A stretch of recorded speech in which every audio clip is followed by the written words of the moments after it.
this is my video series called Coffee with Coaches, where I interview some of my favorite coaches. And Kyle, you are definitely one of my favorite coaches. Thank you. So first off, the name of your business is so catchy and so original. So if anyone isn't following Kyle, it's Caffeinated Kyle. Yes. And that's why I love that we're having coffee. I even brought coffee. Yay, yeah, exactly. Coffee with Coaches. So you should have been the first person I interviewed, actually, right? But you're so busy. That's why you've been trying to get you for a while to come on. So Kyle, where did you come up with this name, Caffeinated Kyle? I think that's just fun. So I'd like to hear more.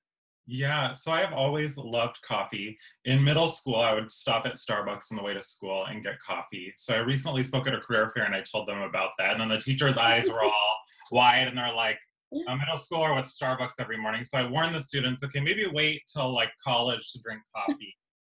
But I've always loved coffee. I've always been energetic.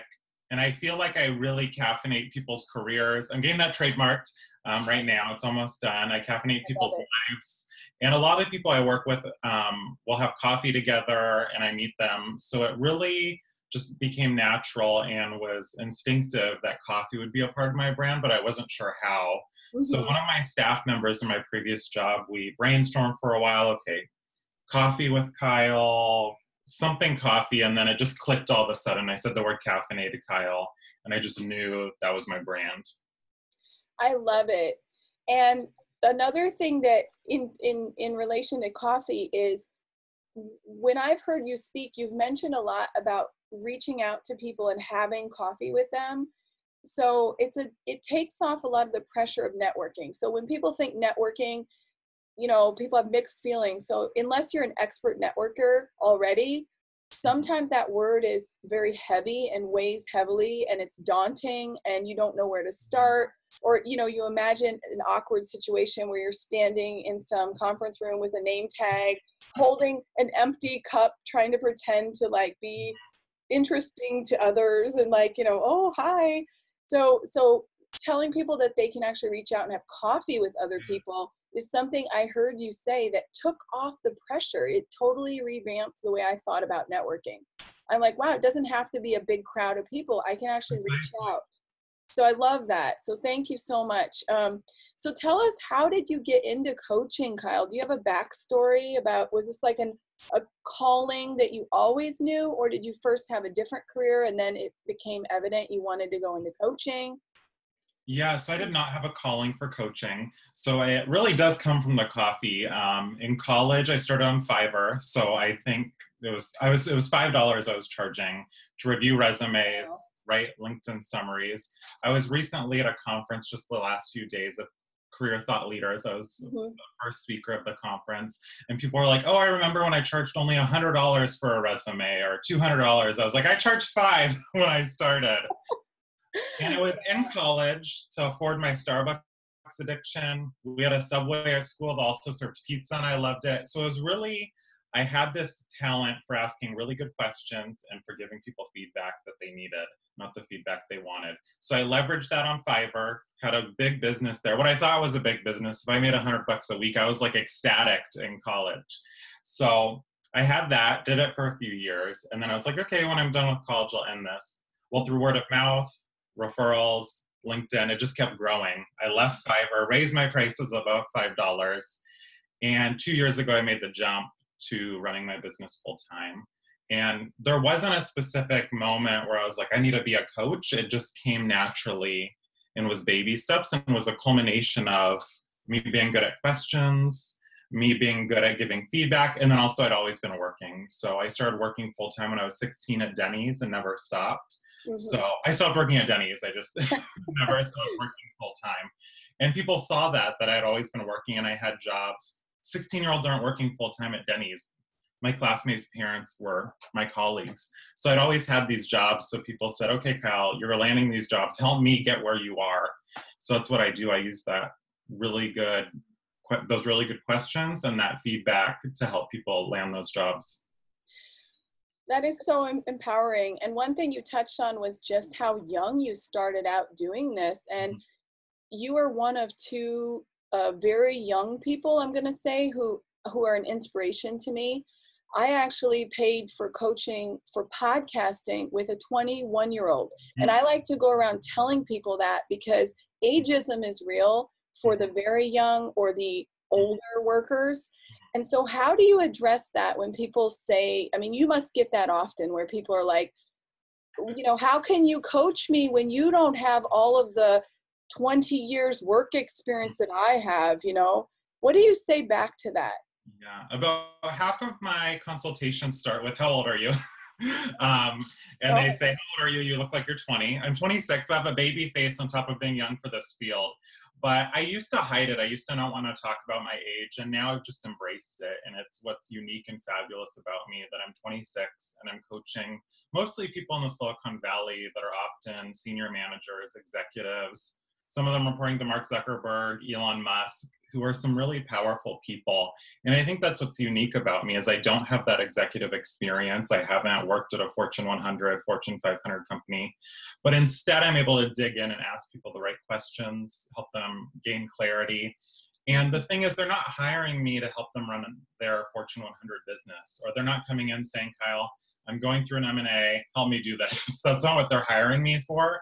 They're instead hiring me as a sounding board, as a mentor, as a cheerleader, as someone to ask them difficult questions. So I think that's where people get confused. I'm not a Deloitte consultant. That's not what people are hiring me for. They're hiring for confidence, clarity, guidance. Well, that's such a good segue to my next question, which is, what is coaching? So there seems to be a lot of confusion about what exactly is the difference between coaching and mentoring. So when we talk about like proven expertise in one area, if you were coaching somebody who is an executive in tech specializing in finance, you're not going to give them advice that's finance related.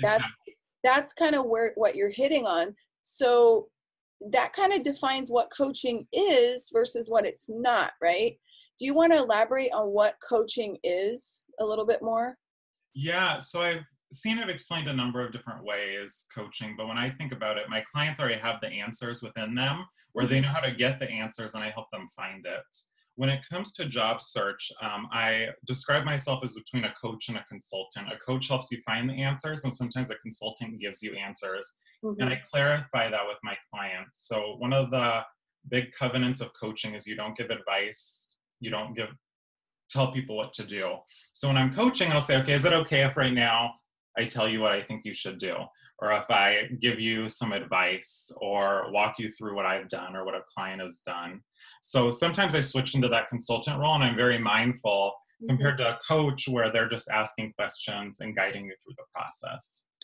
Right. That's so important to make that distinction. And I like that you ask permission so that the client is aware of what you're doing, because especially if they haven't worked very much with a coach, they may have had a mentor, a business mentor, who always just told them and handed them the answers. And when you work with a coach, I've gotten feedback where some people are a little frustrated. They're like, well, you know, I paid for a session, but the coach just asked me questions the whole time instead of giving me the answers.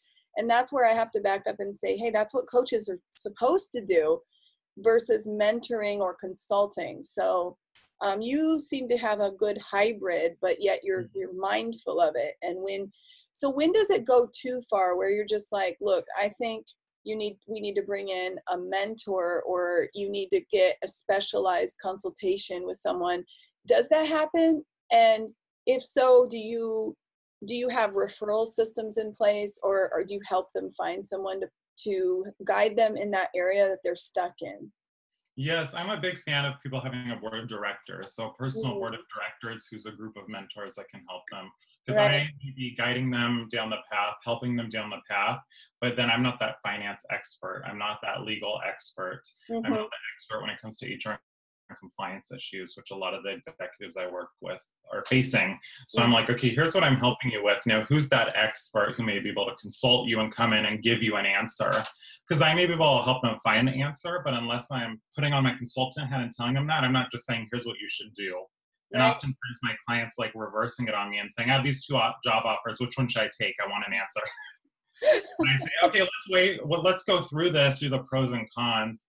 And they often have the answer in them, and they just want some clarity and guidance. My answer would be which one is in line with your values, Mm-hmm. because value in the company culture, you get a sense of after interviewing what the culture's like. And then you're like, is that something that really speaks to my values or not, right? So if you're big on diversity, for example, and you go into the company, you interview, you've spoken, and you're like, this company is not doing anything for diversity, whereas the other job offer I had is like really on board.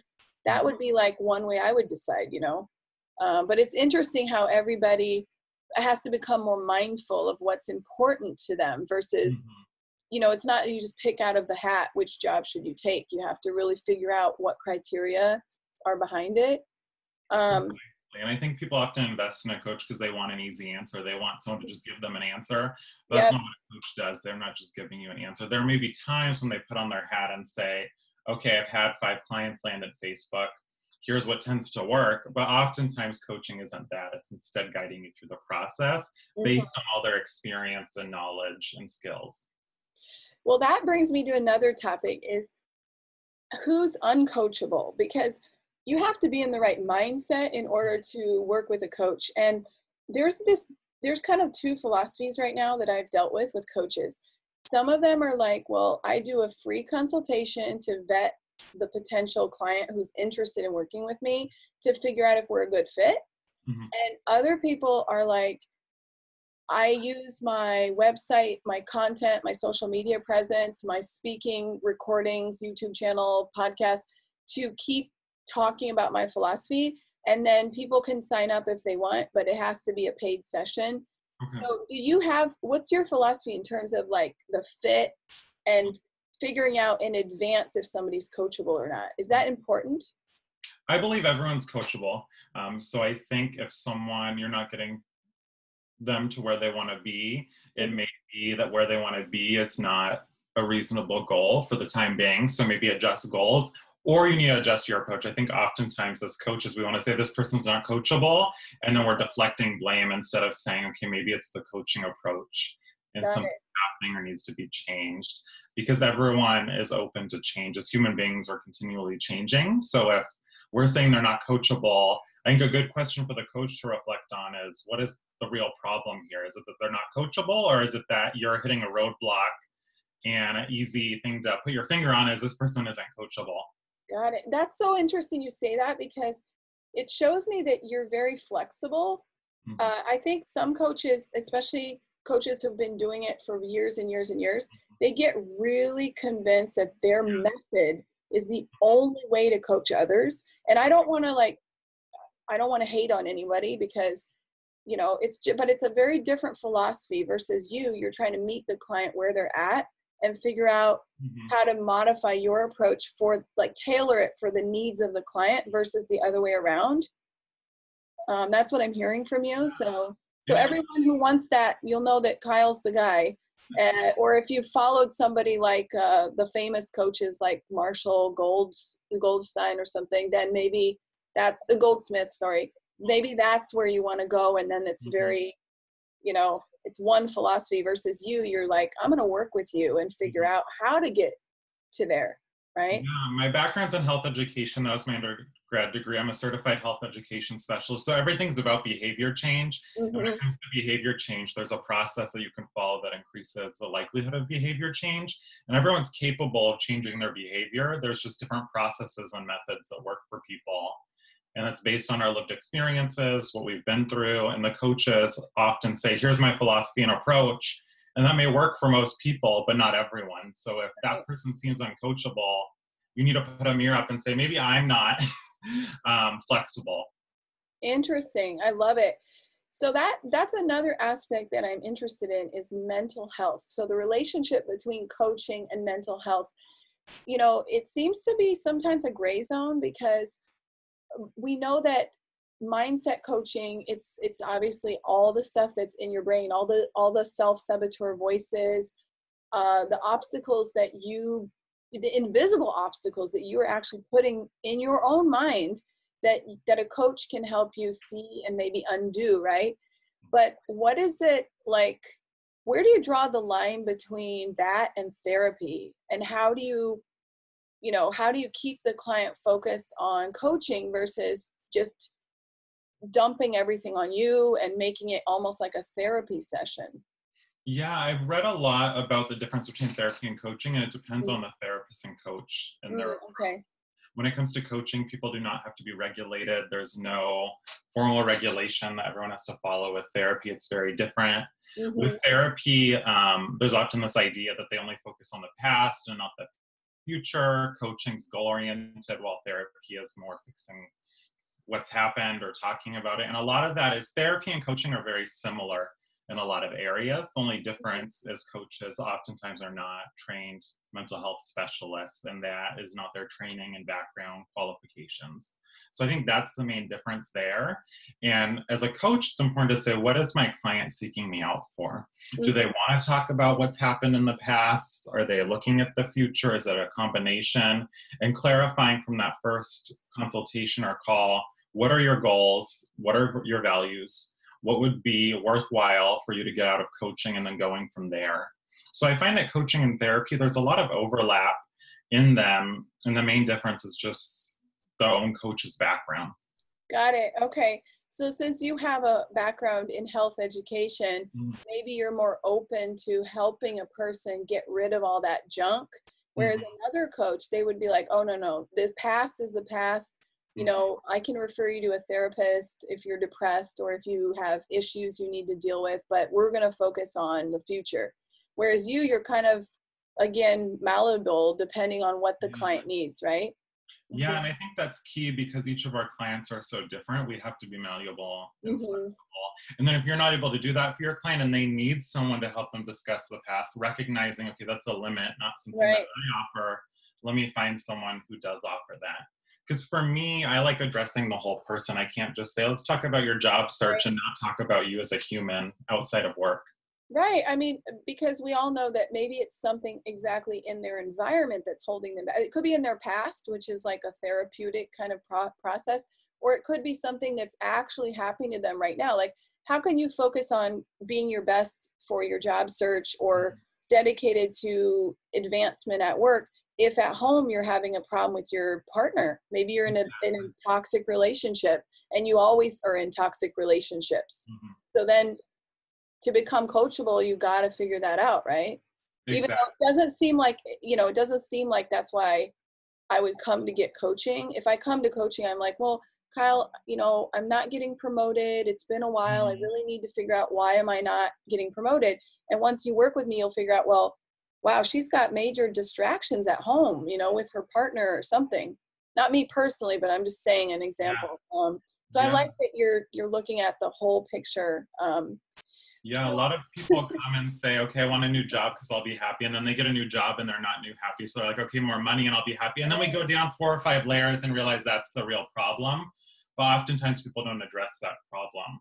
So I think it's key that we really address those underlying issues. And a lot of the initial issues would be solved by figuring out the root problem. Yeah, there's a lot more behind the scenes than what the person comes and says they want, like more money. It's not that. You have to really dig deeper with them. What do you require of your clients in terms of like putting in the work? Because some people think coaching is just a one-way service where it's like, I have paid you to get me that promotion or get me a raise, get me a promotion. So that's not how it works, is it? No, it's not.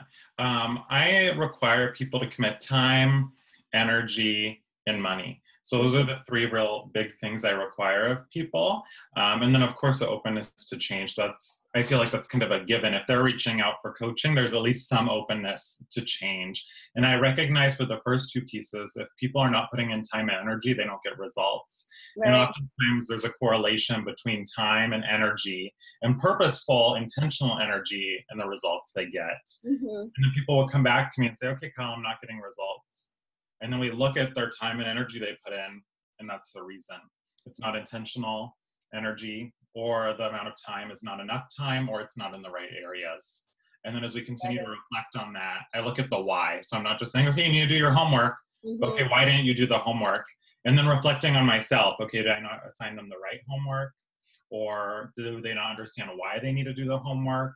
Or do they have 3 kids and maybe this is too much, so let's do a baby step that's 5 minutes a day, Mm-hmm. make a huge impact? For me, I have to look at, okay, what would be most beneficial for them in their journey? I love that, because it's not a one size fits all, and it is a journey. So it's not like you paid for the service and then it's not like taking a digital course where you complete it and you're like, okay, Kyle taught me these 4 skills. Thank you very much. Goodbye. It's kind of uncovering, and along the way, you may actually do a complete U-turn and pivot from what you said in the initial session, right? That's, Yes. but if people don't put in the work, then it's really not worth their money. It's like they're wasting money. It's like wishful thinking, right? Exactly. So in terms of time, change takes time. Mm-hmm. What do you think is a reasonable expectation for someone who should work with a coach? 3 months, 6 months, a year? I mean, I know it's going to depend, but in order to make a change in your life, what do you think of quick results versus long-term process?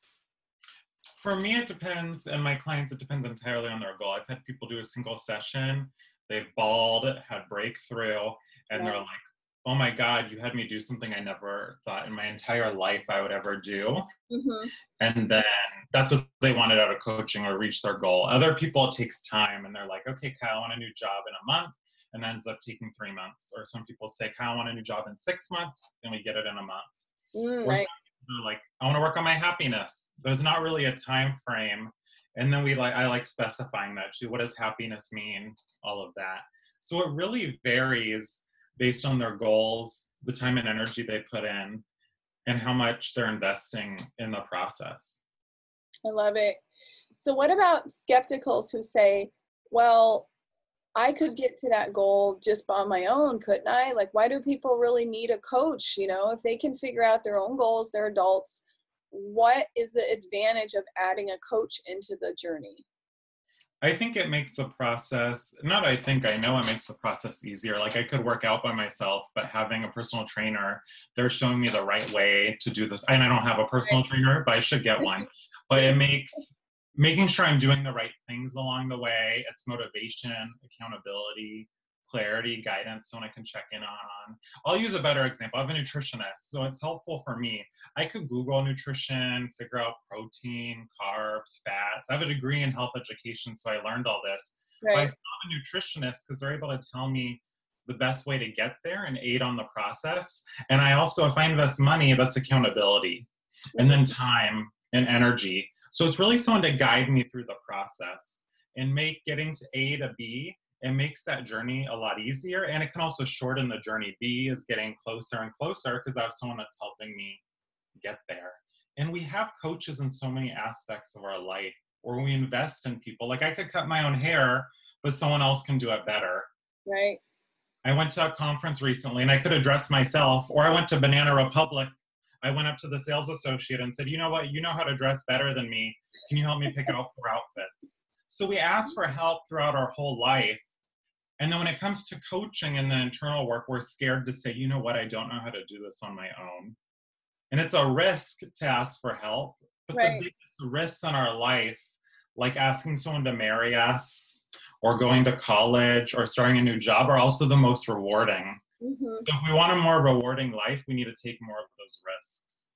I love that. And I think you touched on vulnerability, Mm-hmm. because asking for help versus I can do it myself, or it's none of anyone's business, it just makes everything take longer. And when I've worked with a coach personally, I have thought, why didn't I hire the coach earlier?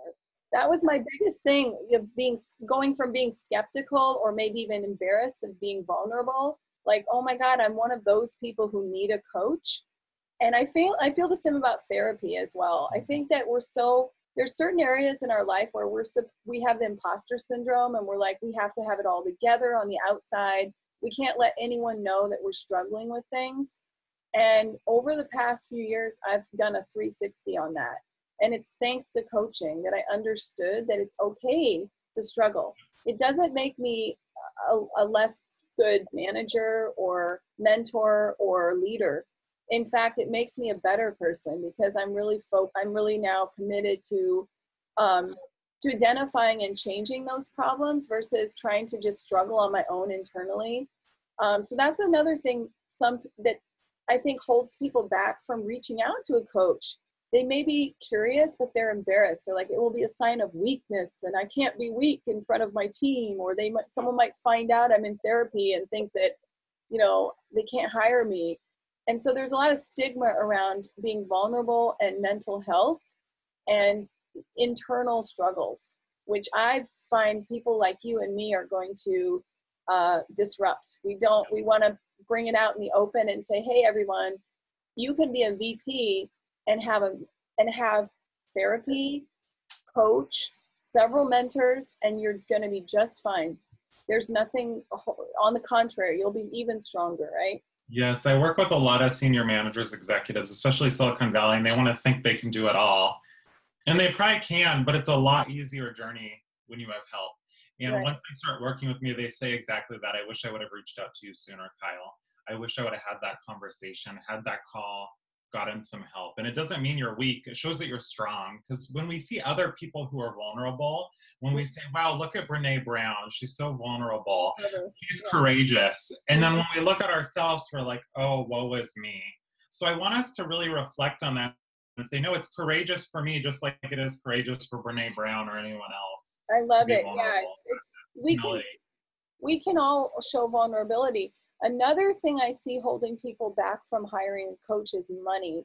So you talked about starting off at $5, but you and I know the rates are, to hire a good coach means investing in yourself. And for some reason, many people that I know feel absolutely fine dropping $1,000 on a fancy handbag or a Gucci belt because they can wear it all day and it's like a symbol of success. It's like, I can hide my insecurities because I'm holding this expensive bag, or cars, the typical stereotypes of sports cars, and so material possessions, or just junk they don't need, like constantly consuming, wasting money, credit card debt. Yet when it comes time to pay a few $1,000s for something that will take them to the next level of their success, and that means ultimately making them a lot richer because they'll get promoted, they'll get the job they've always dreamed of, they'll find new levels of success. They're like, oh, I can't afford that. So what do you say to people like that who aren't buying coaching, not because they can't afford it, but because it's like that excuse, the stigma around paying for themselves? Yeah, so about 2 years ago, I no longer had healthcare insurance, and I went on my own to get therapy. And it was $120 a week, and now I pay a lot more than that. She's raised her rates. So I spent $6,000 last year on therapy, cash. And it was very difficult to write those checks at the beginning, $6,000 last year in checks. That was one of my biggest expenses last year. It was almost as much as my rent. And I was like, this is a lot. But as I looked back and saw what I achieved, my revenue went through the roof. I was happier. My relationship was better. And I don't think people always realize the value. For a lot of my clients, every week they're unemployed is $2,000, $3,000, $4,000. And I'm like, if I got you a job a week sooner, you'd already have paid for coaching. Yeah. When it comes to happiness, how much is our happiness worth? Because oftentimes people are buying those Gucci bags. I have Gucci sunglasses, I love them, but people are buying Gucci bags or belts or Louis Vuitton bags because of happiness. Or how much is a better relationship with your spouse worth money-wise? And people are like, oh, $1 million. Right. But then they're afraid to spend a few $1,000s. And oftentimes it's that risk. People are afraid of the risk. Our biggest rewarding activities in life, again, that marriage, new jobs, anything, that's when we took a risk. So I encourage people to consider taking that risk, because that's when we have more reward. And it's scary.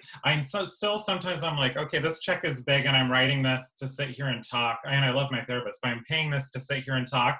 And then I look at everything I achieved and I was like, that's a drop in the bucket when you think about my happiness, when you think about my business growing, when you think about my relationship.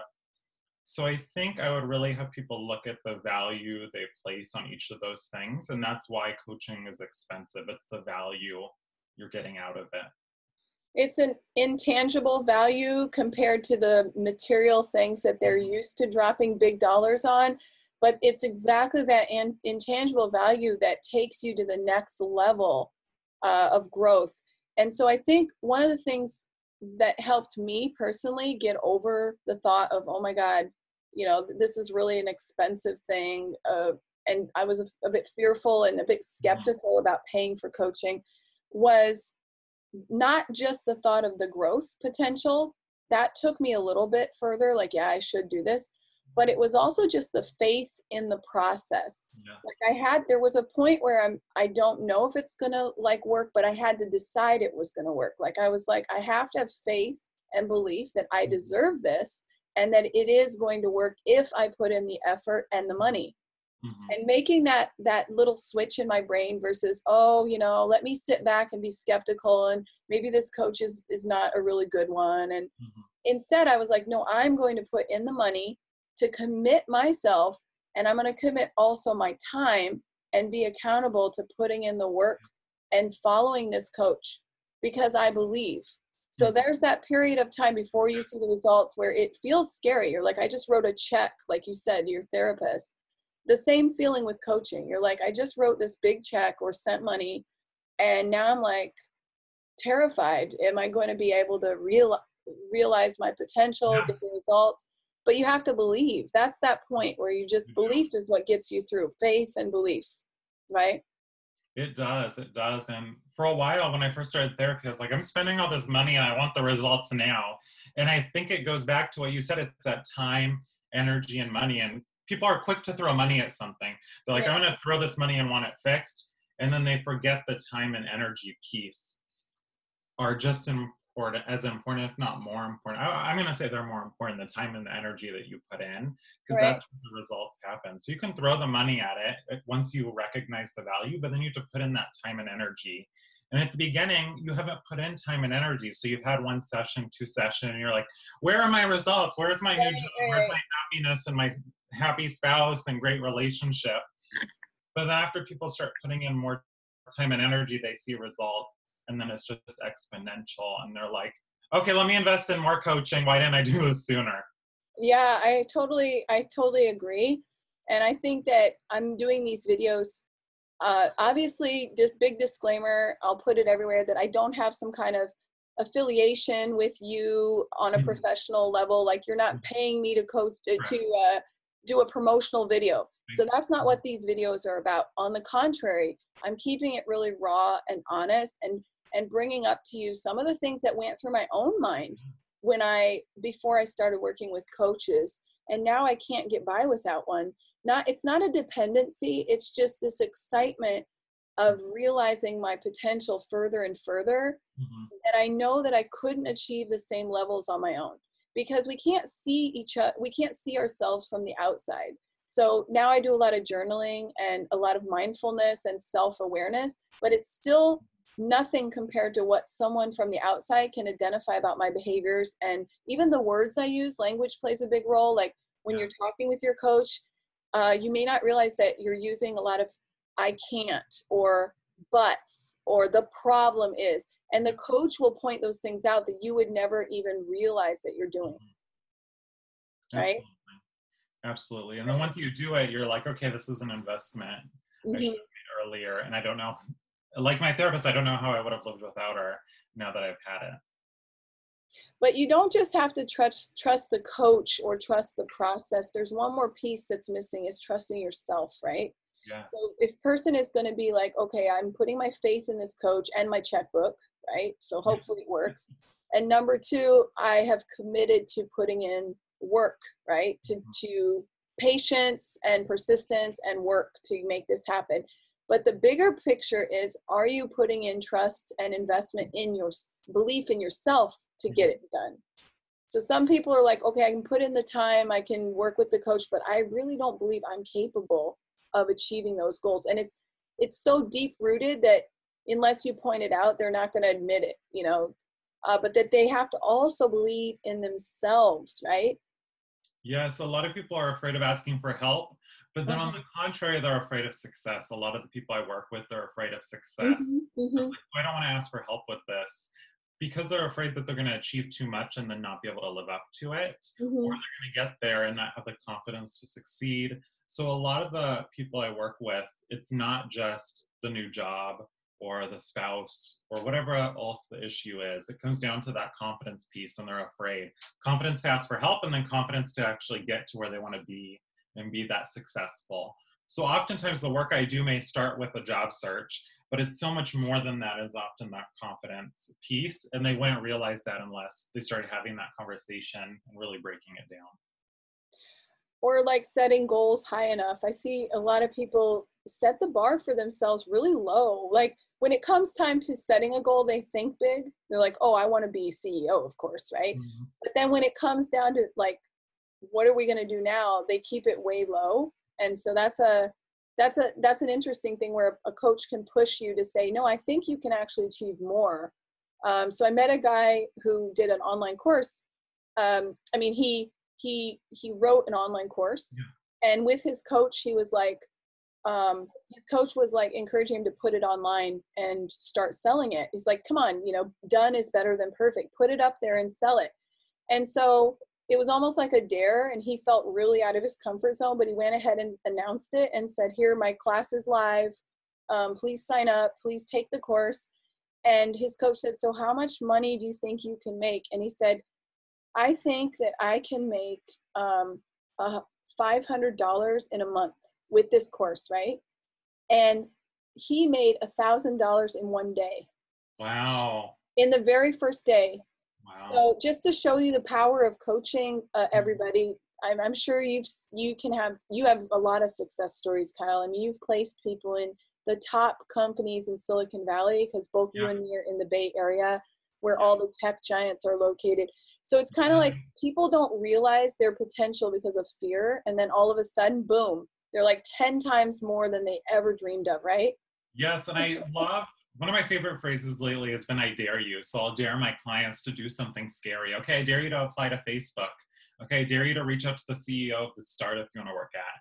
Or I am coaching a lot of fellow career coaches, life coaches, business coaches to grow their own businesses, because most of them struggle. I'm in 2 group coaching programs, and every single person except me, their problem is I want more clients. So I'm daring people to do scary things, like I dare you to double your rates and see what happens. We'll see results, but it comes back to that confidence piece and overcoming our fears and taking risks, because when we take risks, that's where we see the greatest rewards.